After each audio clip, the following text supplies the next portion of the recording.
राज्यात सध्या पोलीस भरती सुरू आहे आणि याच पोलीस भरतीवरून आता राजकारण देखील तापलेलं आहे। भर पावसातील पोलीस भरतीवर विरोधकांनी आक्षेप घेतला।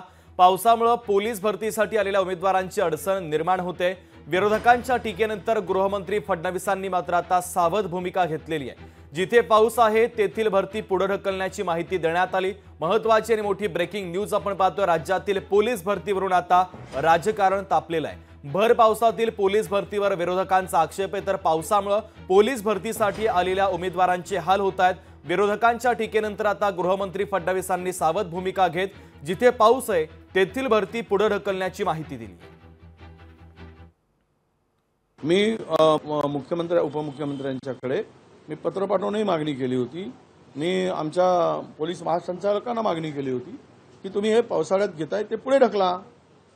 पण काही विद्यार्थ्यांचा हे आला की आम्हाला अनेक वर्षानंतर आता संधी मिळते आहे, आम्हाला त्यामध्ये मी उपाययोजना सांगितली की पावसाळ्यामध्ये जर घेत असाल उन्हापासून पावसापासून, कारण लाखो विद्यार्थी येतात, त्यांचे कागदपत्र भिजतात, खाण्याचे वांदे असतात, झोपण्याचे वांदे असतात। पण राज्यकर्त्यांना निवडणुकीवर डोळा ठेवून हे सगळं करायचं आहे। पूर्वी का केले नाही?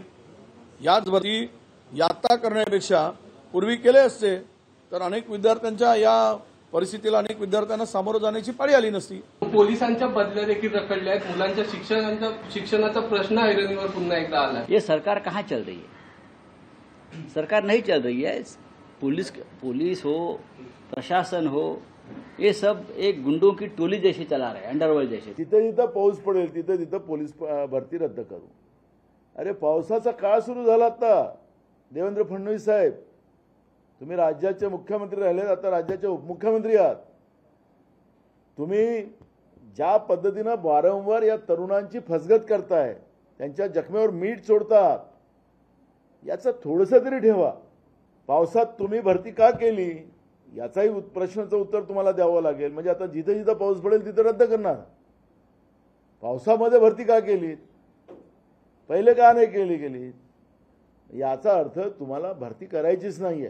ज्या ज्या ठिकाणी पाऊस आहे त्या त्या ठिकाणी ज्या काही ग्राउंडच्या चाचण्या त्या पुढे ढकलण्यात आलेल्या आहेत।